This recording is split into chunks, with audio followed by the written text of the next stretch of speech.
بسم اللہ الرحمن الرحیم نحمده ونصلی علی رسوله الکریم اما بعد قال اللہ تبارک وتعالی فی کلامہ العظیم وجعلنا منهم ائمة يهدون بأمرنا لما صبروا وكانوا بآیاتنا یوقنون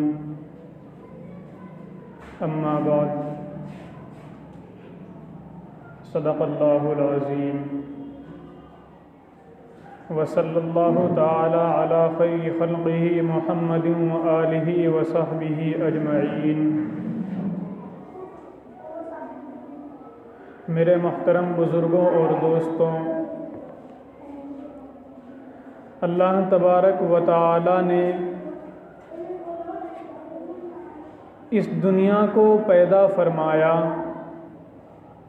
اور اس دنیا کو پیدا فرما کر یہاں کے انسانوں کو ایسے ہی نہیں چھوڑ دیا، بلکہ ان لوگوں کو راستہ دکھلانے کے لیے وقت وقت پر اور ضرورت پڑنے پر اللہ تبارک و تعالی نے انبیاء کو اس دنیا میں بھیجا۔ سب سے زیادہ واقعات قوم بنی اسرائیل کے ملتے ہیں، یعنی موسیٰ علیہ السلام کی قوم کے۔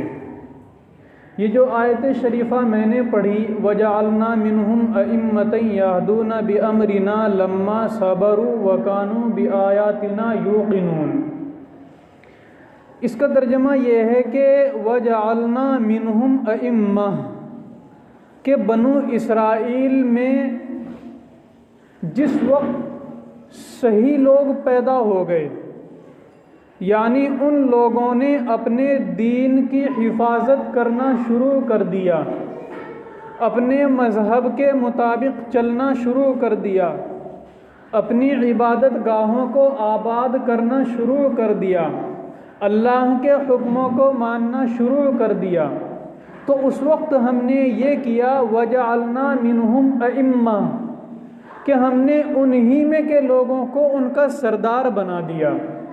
ورنہ اس سے پہلے جب کہ وہ اللہ تعالیٰ کے حکموں کو نہیں مانتے تھے، اس سے پہلے وہ فرعون کے غلام بنے ہوئے تھے۔ فرعون ان سے زبردستی اپنی خدمت کراتا تھا، فرعون نے ان کو اپنا غلام بنا رکھا تھا، طرح طرح کی ان کو تکلیفیں پہنچاتا تھا۔ لیکن جب وہ ان چیزوں پر صبر کرتے رہے تو قرآن نے صاف لفظوں میں بیان فرمایا لما صبروا وجعلنا منہم ائمۃ یہدون بامرنا لما صبروا کہ جب انہوں نے صبر کیا اور انہوں نے اللہ کی جانب سے آنے والی ہدایت پر عمل کیا تو ہم نے انہی میں کے لوگوں کو ان کا سردار بنا دیا۔ اب تک تو یہ سرداروں کی ماتحتی میں رہتے تھے، لیکن جب انہوں نے اللہ کے حکموں کو ماننا شروع کیا تو اللہ تبارک و تعالیٰ نے انہی میں کے چند لوگوں کو ان کا سردار بنا دیا اور اللہ تبارک و تعالیٰ نے ان کے سپرد بادشاہت کر دی۔ یہ کب کیا؟ لما صبروا، جب انہوں نے صبر شروع کیا۔ اب صبر تین طرح کا ہوتا ہے۔ سب سے پہلا صبر تو ہے صبر علی الطاعات، عبادات پر صبر کرنا۔ دل چاہ رہا تھا کہ آج نماز نہ پڑھوں، لیکن پھر بھی ہم نے اپنے دل کو مسجد کی طرف متوجہ کیا۔ دل چاہ رہا تھا کہ نرم نرم بستر نہ چھوڑوں، لیکن پھر بھی ہم اپنے دل کی نہ مانتے ہوئے رات کو تہجد کے لیے کھڑے ہو گئے۔ یہ ہے صبر علی الطاعات۔ دل چاہ رہا تھا عبادت نہ کرنا ہے آج، لیکن ہم نے اپنے دل کی خلاف ورزی کرتے ہوئے عبادتوں پر صبر کیا۔ اور دوسرا صبر ہے صبر علی المعصیت۔ دل چاہ رہا تھا میں اپنی آنکھوں سے بدنظری کروں، لیکن ہم نے اپنے اسلام کے حکم کو مانا۔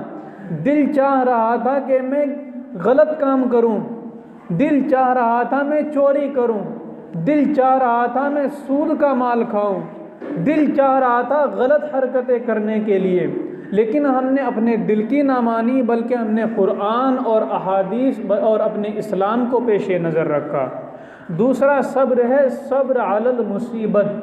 بندے کے اوپر اچانک کوئی مصیبت آ گئی، بندے کے اوپر اچانک اللہ تبارک و تعالیٰ کی جانب سے کوئی بیماری آ گئی، تو بندے نے ان چیزوں پر صبر کیا، بندے نے اتنا صبر کیا کہ کسی سے شکوہ شکایت نہیں کیا، تو اس وقت اللہ تبارک و تعالیٰ نے پھر انعام دیا کہ وَجَعَلْنَا مِنْهُمْ أَئِمَّةً، انہی میں کے لوگوں کو ہم نے ان کا سردار بنا دیا۔ اور یہ سردار اس وقت بنایا جب انہوں نے صبر کیا۔ ہمیں بھی اپنی حالتوں پر غور کرنا چاہیے۔ ہم اپنے گھروں میں دین کے تذکرے کرنے چاہیے۔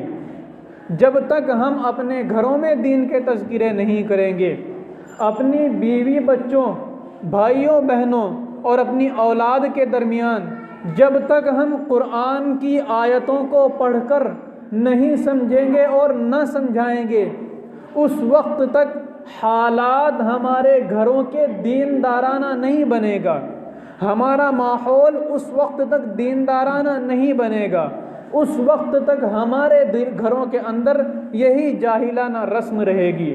ہمیں چاہیے کہ ہم اپنے بیوی بچوں اور بھائیوں بہنوں اور اپنی اولاد اور ماں باپ کے سامنے بیٹھ کر اب ان کا ذکر کرنا چاہیے۔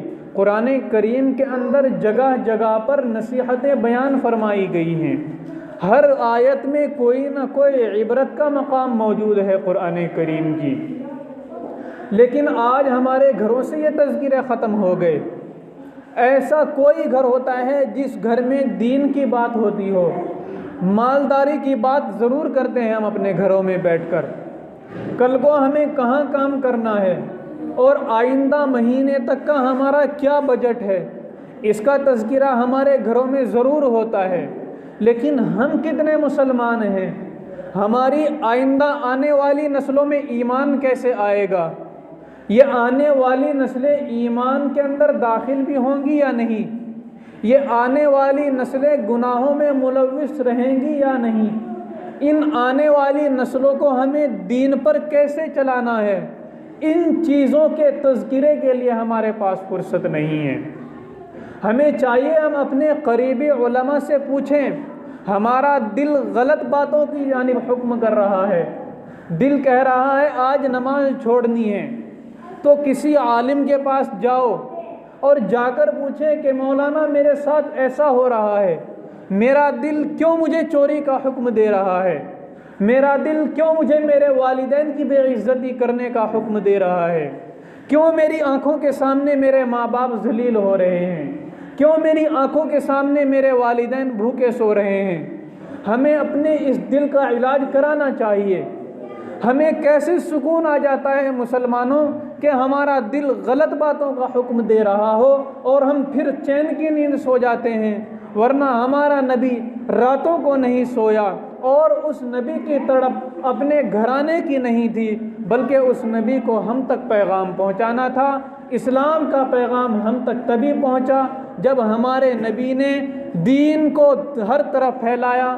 صحابہ کرام کے واقعات ہم سنتے ہیں کہ ان صحابہ نے اپنی بیویوں کو چھوڑا، اپنی اولاد کو چھوڑا، نئے نویلی دلہن کو چھوڑا اور نکل پڑے اسلام پھیلانے کے لیے، تب جا کر یہ اسلام ہم تک پہنچا ہے۔ یہ اسلام ہم تک ایسے ہی نہیں پہنچ گیا، بغیر مشقت، بغیر پریشانی اٹھائے یہ اسلام ہم تک نہیں پہنچ گیا۔ اور میں نے پہلے بھی بیان میں کہا تھا کہ اللہ تبارک و تعالی ہمیں آزمائے گا ضرور، وَلَنَبْلُوَنَّكُمْ بِشَيْءٍ مِّنَ الْخَوْفِ، کہ ہم مسلمانوں تم کو ضرور آزمائیں گے، تھوڑا سا تمہارے دلوں میں ڈر بھی پیدا ہوگا دوسرے لوگوں کا، لیکن جب تمہارے دل ہم سے ڈرنا شروع ہو جائیں گے تو اس وقت ہم تمہارا رعب دوسرے لوگوں کے اوپر ڈال دیں گے۔ میرے نبی نے ارشاد فرمایا نصرت بالرعب، کہ اللہ تبارک و تعالی نے مجھے ایک ایسی صفت عطا فرمائی کہ میں جہاں بھی جاتا ہوں چاہے دشمن ہی کیوں نہ ہو، وہ دشمن بھی مجھ سے خوف کھانے لگتے ہیں۔ یہی وجہ تھی کہ ہمارے نبی کو ہر وقت اللہ کا خیال تھا، اس وجہ سے لوگ اور ان کے دشمن نبی علیہ السلام کی جانب نظر اٹھانے کی ہمت نہیں رکھتے تھے۔ اور ہم تم کو آزمائیں گے، کبھی مشقتیں ڈالیں گے تمہارے اوپر، کبھی تمہیں فاقوں سے گزرنا پڑے گا، کبھی تمہیں طرح طرح کی پریشانیوں سے گزرنا پڑے گا۔ ایک مدرسے کا بھی اعلان آیا، اس مدرسے کے اعلان میں یہ اعلان نکالا گیا کہ آج شام فاقہ رہے گا۔ فاقہ اس لیے رہے گا کیونکہ مدرسے کے اندر آٹا موجود نہیں تھا۔ جیسے ہی یہ اعلان نکالا گیا، سب طلبہ بخوشی رات کو بھوکا رہنے پر تیار ہو گئے، لیکن پھر اللہ تبارک و تعالیٰ نے ان کی ایسی مدد کی کہ محلے کے لوگوں نے مدرسے میں اناج کا انبار لگا دیا۔ اور یہ زیادہ دور کی بات نہیں ہے، زیادہ دن کی بات نہیں ہے، بلکہ یہ اسی ہفتے کی بات ہے۔ تو ہم جب صبر کریں گے، اللہ تبارک و تعالیٰ کے حکموں پر عمل کریں گے، اس وقت اللہ تبارک و تعالیٰ ہمارے حالات کو بدل دیں گے۔ دن ضرور بدلتے ہیں، لیکن دن کے بدلنے سے پہلے ہمیں اپنے دلوں کو بدلنا پڑے گا۔ حالات اسی وقت بدلیں گے جب ہم اپنی حالتوں کو درست کر لیں گے، ورنہ اگر ہم یہ سوچتے رہیں کہ اللہ تبارک و تعالیٰ مسلمانوں کے ہاتھ میں سلطنت دے دے، کوئی مسلمان بادشاہ بن جائے اور ہم اپنی اسی حالت پر رہیں، نہ ہمیں دین کی فکر، ہماری مسجدیں خالی رہیں، اس وقت تک حالات نہیں بدل سکتے۔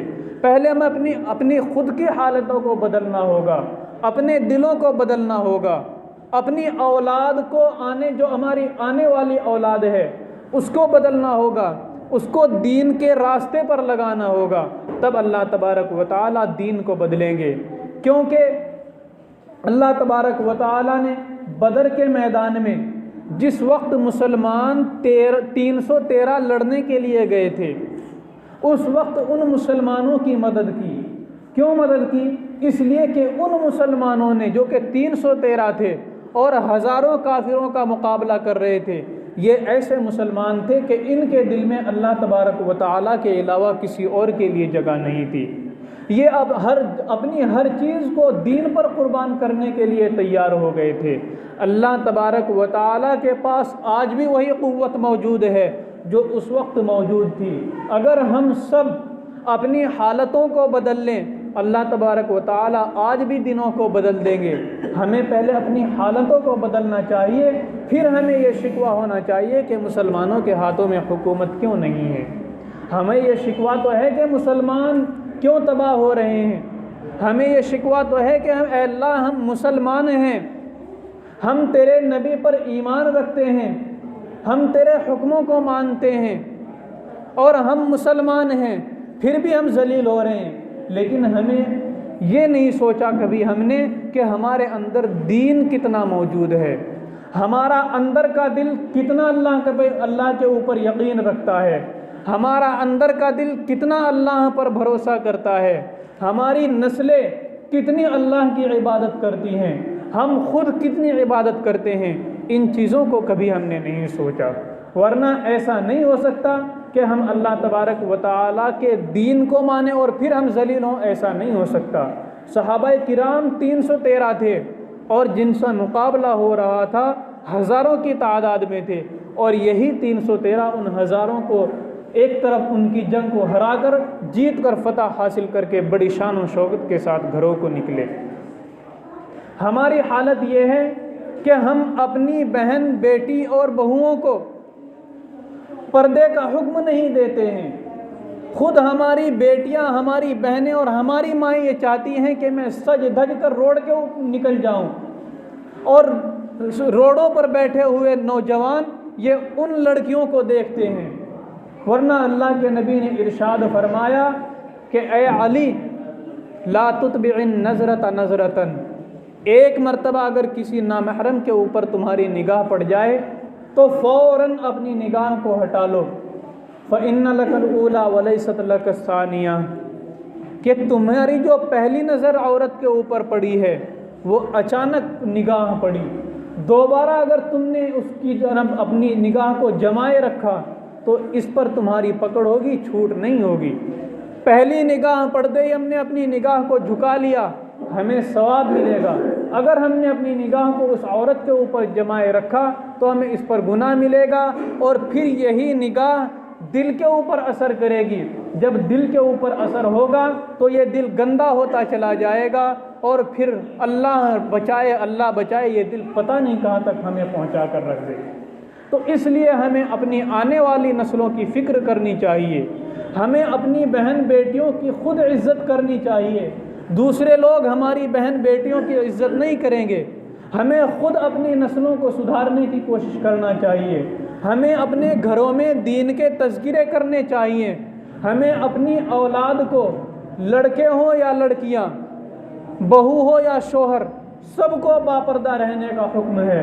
عورتوں کا پردہ ہے چہروں کو ڈھانپ لینا، اور مردوں کا پردہ ہے کہ اگر کسی نامحرم کے اوپر نظر پڑ جائے فوراً اپنی نگاہ کو پست کر لینا، یہ مردوں کا پردہ ہے۔ ہمیں اپنے آپ کو خود بھی بچانا چاہیے، اور جو لوگ اس گندگی میں پڑے ہوئے ہیں ان کو ہمیں روکنا چاہیے۔ اللہ تبارک و تعالیٰ کا بہت بڑا احسان ہے کہ ہر علاقے میں بلکہ ہر بستی میں علماء موجود ہیں۔ ہمیں عالموں کے پاس جانا چاہیے، ہمیں ان سے پوچھنا چاہیے کہ ہمارا دل غلط کاموں کا حکم دیتا ہے، مجھے کیا کام کرنا چاہیے جو میرا دل مجھے نیکیوں کا حکم کرے۔ ہمیں اپنے دلوں کو ذکر کرنے والا بنانا چاہیے۔ احادیث میں آتا ہے کہ 2 آدمیوں کے پاس بیٹھنے والا کبھی محروم نہیں ہوتا ہے، ان میں سب سے پہلا ہے عالم۔